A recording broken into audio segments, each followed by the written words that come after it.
Hello guys, how are you doing? This is Rob of Ro2R Review. Welcome back to the channel, and yeah, let's talk about the Game Awards 2018, which just finished wrapping up. A couple of surprises, a couple of no-shows, and overall, an interesting presentation. Okay, so we're going to talk about the Game Awards, which, like I said, just concluded. A lot to take in, a lot to discuss and dissect for sure. We were all very, very excited for this. As I discussed in my last video, there was a lot of excitement around the Game Awards this year, more than any year prior. And I think that that's great. I was really, really happy to see so many people rallying behind the show and Jeff Keighley and all this stuff. There was a lot of teasing going on. There was a lot of hype. There was a lot of excitement building, and Jeff was doing a great job. The internet was doing a great job. All of us gamers were just getting ready to eat all this good stuff up. And now that it's finished, I wanted to, of course, discuss the show. Now, while there's plenty of things to talk about, I think we need to first spend the first part of this video addressing the big elephant in the room, because I think that most of us expected to see Metroid show up tonight, and you guys, it didn't happen. There was no Metroid, there was no Metroid Prime 4, there was no Metroid Prime Trilogy. It is a tragedy, an unbelievable tragedy. I mean, honestly, everything is okay, like the world isn't ending because this didn't happen, of course, don't get me wrong, and I'm sure that most of you guys hopefully feel the same way. But, you know, a lot of us maybe had some reason to believe that the game or games were going to show up tonight. Of course, it needs to be stated, it was never confirmed. There was never a 100% fact stated, oh yes, absolutely Metroid is going to be there in some way, shape, or form. There definitely was some behind-the-scenes talk, you guys. I can tell you that there was some behind-the-scenes talk about maybe Metroid Prime or the Trilogy or Prime 4 or whatever was probably going to be there tonight. And of course it made sense. We all know about Reggie's t-shirt in that photo. Even Jeff Keighley seemed to say some things that made us want to believe that he's trying to let us know, yes, all of your guesses and your theories and your excitement is warranted because you will see this thing that you want to see. But at the end of the day, let's be real, let's be adults here, it was always only speculation. And at the end of the day, this was one of those instances where the speculation and even some of the scuttlebutt on the internet turned out to not be accurate. And obviously, as the humongous Metroid fan that you guys know I am, I was so excited. I was waiting on every second of this show as I watched it, waiting to see when is Reggie going to show up, when are we going to see Metroid showed to us, all this good stuff. And, you know, hey, I wanted to see it tonight. I was ready. I was pumped and prepared. But it's okay that it didn't show up, you guys. I think we can all live to fight another day. We know Metroid Prime 4 is coming, so it's not like in years past where we were just waiting to see if Metroid was ever going to get a new game. We're good in the Metroid space. Samus Returns came out last year. It was fantastic. Metroid Prime 4 is being developed right now. It's going to be the greatest thing ever. Metroid Prime Trilogy, still based on scuttlebutt, but at the end of the day, you've heard my theories in my videos. That game makes sense. I still think that the Metroid Prime Trilogy will be coming. Plenty of people in the industry talk about how likely that is to happen. So, hey, it didn't happen today. It's sad. We're all going to cry ourselves to sleep about it tonight. But at the end of the day, the world moves on. Samus still has a lot to show for us, I know. And we're just going to have to keep waiting a little bit longer. Now, as far as the rest of the show, just the Game Awards as a whole, I'm going to be real with you guys. I thought it was really damned good. In fact, and I said this on Twitter, I think this was the best Game Awards show that they've ever done. Which really makes sense. You think that, you know, Jeff has been putting this on for 5 years, back in the Spike TV days even, 2013. Crazy to think that it's been that long.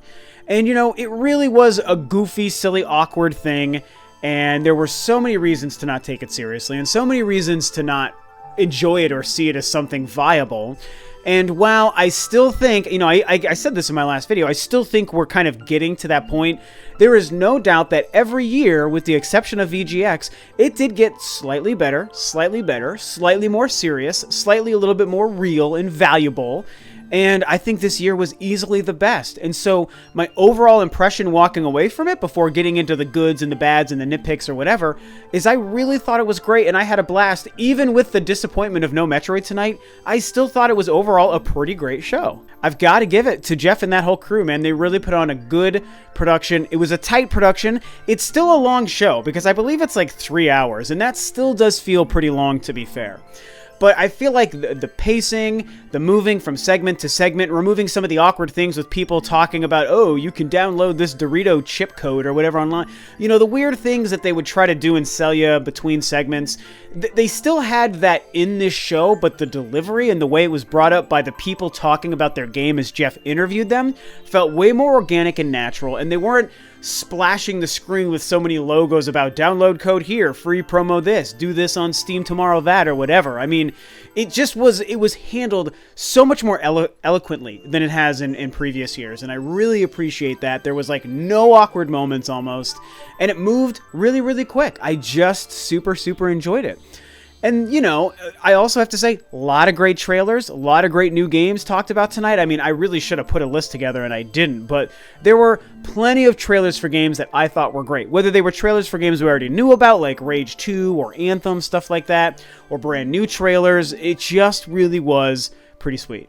Of course, as a music fan, I have to say that the music and the orchestra was on point tonight. I absolutely loved how that was handled. I thought they performed fantastically. Hans Zimmer, legendary Hollywood composer Hans Zimmer, was there conducting the orchestra tonight. That was really, really cool to see him there, man. And I know he's Hollywood, he's not video games, but like, that just doesn't matter to me, you know. And there's even a lot of crossing over, I should say, of the movie and video game world nowadays. So I think it really fit the stage well and the presentation well.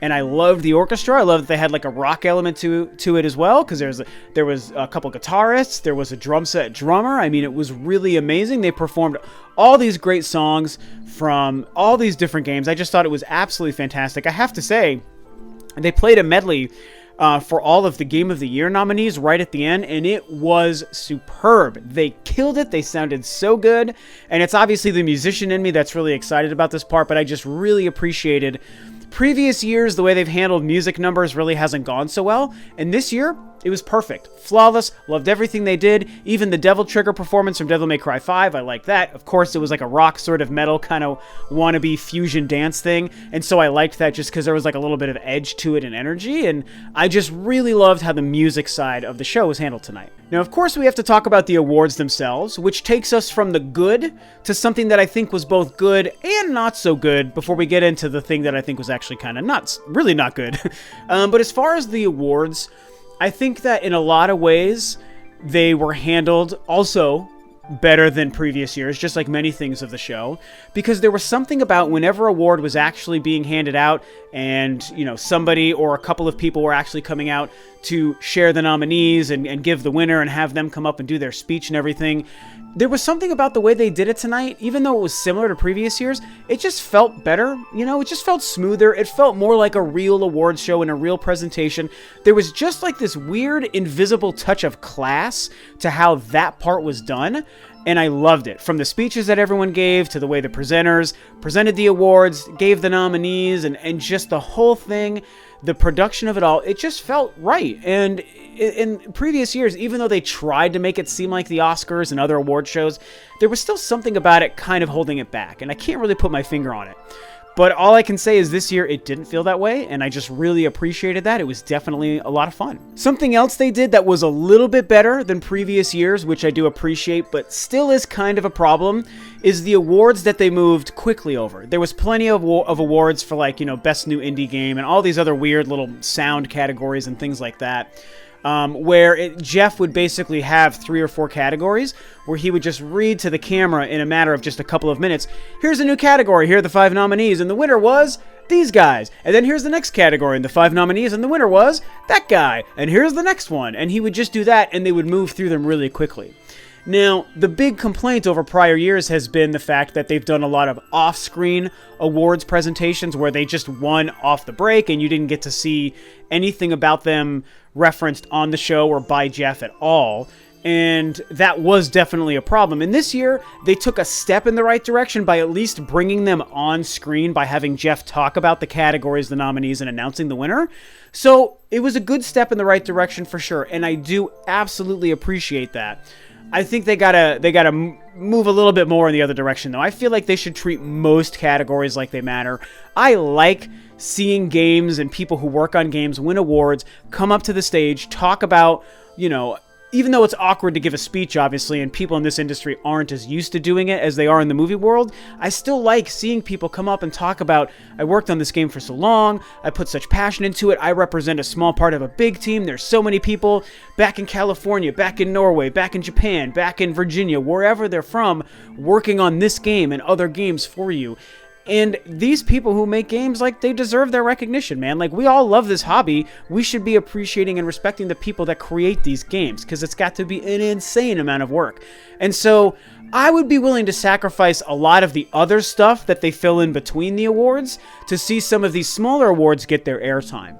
I get that it's a little bit less exciting for the average gaming viewer and person watching the show, and I know that's why they do that, but I'm really hoping that we start to kind of lean ourselves more towards that direction in future upcoming years so that it can be seen more as awards first and previews second. Whereas right now it still feels kind of like it's previews first and awards second. I would like to see that balance shift. I think that really is the crux of kind of the thing that I still didn't like, is while the pacing overall felt good as far as moving from segment to award to preview to this and that, it still felt like it had so much non-awards related stuff in it that I feel like it took up too much time and it gave us too many huge gaps between the awards and the stuff that we really hope are going to matter. I think that not having so much filler by preview, world premiere, award, preview, music, preview, world premiere, award. Like, that was kind of the way it was all sort of segmented out. And there were huge chunks where, I mean, Jeff was going from preview to preview, and it's like, okay, I love previews, I love trailers, I like seeing about new games. Yes, I absolutely love that, and I enjoy that in the Game Awards, but there were the sections where they would do that just felt way too long. And I think that that's still something holding it back. And again, I say that as somebody who happily welcomes the idea of world premieres and trailers in the Game Awards.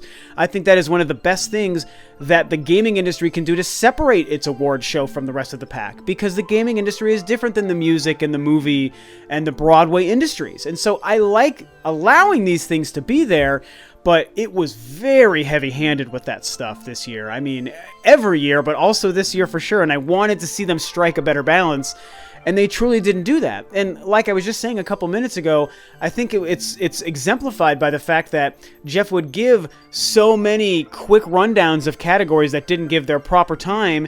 And I think that you could have taken half of the ones that he just read off and turned them into their own segment with their own presenters and have their own nominees shown and given them a chance to give a speech for winning their award. I do want to come back to something that I still stand by enjoying and that I thought they handled well this year. There is a little bit of crossbreeding with, like, Hollywood talent coming to the show, and actors from movies, directors of movies, this kind of thing, showing up and doing presentations and giving out awards and stuff. I still like that stuff. I know that that is weird for some people and they feel like it's a cheap ploy to just make it seem more important than it is, yada yada.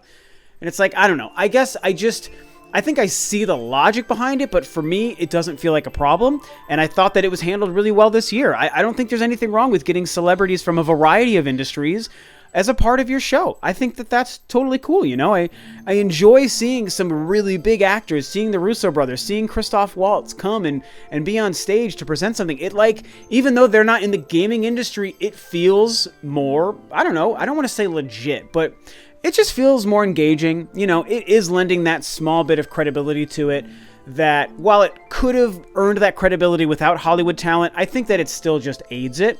And I'm also willing to bet that a lot of these people do still care about gaming. I'm sure that a lot of them in this industry are absolutely into the gaming hobby. It is a huge industry and hobby nowadays, man. Everyone plays games, so there's no reason to think that the Russo brothers aren't gamers to some capacity, you know, or at the very least, appreciate the art and craftsmanship and artistry of the gaming medium and what it takes to create these games. If you think people who are working on literally the biggest movies on planet Earth, somebody like the Russo brothers making Avengers movies, if you think they see a game like God of War and coming from their big budget special effects movie world and looking at this huge budget, incredible technical masterpiece video game like a God of War or a Breath of the Wild or a Red Dead Redemption, whatever the case, you think that they don't understand and have mad respect for what goes into making games like this, then you're crazy, because they absolutely do. I guarantee it. And I think that that's also neat, man, because they're huge productions just in different worlds, but they share a lot of the same space. I mean, so much of games nowadays is motion capture, body performance, voice performance, acting, just like those are the exact same tricks that the gaming industry has taken from the movie world. And so it's all crossbreeding nowadays. I think it's only a good thing. And so this is kind of a long-winded portion here, but at the end of the day, I just like talent from outside of the gaming industry coming into the show, provided it doesn't kind of oversaturate or distract from the show or distract from their celebrities in gaming. And I don't think that they did that, having a couple of movie celebrities show up today. I don't think it took away from the focus on gaming creators, gaming directors, gaming actors and voice actors, artists, music people. I mean, it still very much felt gaming industry focused with a couple of Hollywood people peppered in just for pizzazz, just because it's fun and it's kind of neat. And I think that that's totally harmless. So at the end of the day, what can I say, man? I enjoyed the Game Awards. I thought it was great. Oh, and of course, we have to talk about, I haven't even really been talking about most of the fine details. It's more just my idea of the show at all, overall. We have to talk about the fact that God of War won Game of the Year. Boys, I love that happened, man. And the show started and Red Dead was winning all these weird, awkward awards where it's like, oh my gosh, it's winning Best Music. Like, come on. That just seems ridiculous. And so it seemed like Red Dead was going to make a clean sweep. And I love that it was almost like a rope-a-dope, man, because I think most of us thought, well, Red Dead's probably going to win Game of the Year too. And I'm somebody who absolutely wanted God of War to win. It was the best game I played all year. Untouched, without question. I know Smash comes out tomorrow, but right now it's God of War. And it deserved to win that award in that category. And that's what won. And it was so cool, man. It was so much fun. So I really, really definitely enjoyed that. Again, there wasn't as many awards given out as I wanted to see. But for the ones that were given out, they were all very fun. They were well handled. And the game that I personally wanted to win Game of the Year did win Game of the Year. And I have to say, here's what I'm going to say, you guys. We have to think about this. The reaction online was huge. People were like, oh my God, I can't believe it won. I'm glad that God of War won. This is crazy. And people were talking about the awards as they were being won throughout the night. And to me, you know what that showed me? That deep down, even the haters out there, the cynical haters on the internet, I think that we do kind of care about these awards. I think we're getting to the point, you guys, where the average person does care about what wins what category. Like, people wanted certain games to win Best Music or Best Narrative, Best Acting Performance. And people who were excited that the one they want to win won, they talked about it. The people who were upset that theirs didn't win, they talked about it. Game of the Year, everyone was talking about the fact that God of War won. People aren't shirking off these awards as no-nonsense BS that doesn't actually matter and isn't important. People treated these awards like they mattered tonight, you guys. Remember that. Remember that I said that. Look back at what the reactions were like, and let's take note of this, because that is one of the most important ways to make the Game Awards feel serious, feel substantial, and have validity to them, is the fact that people care who win the awards.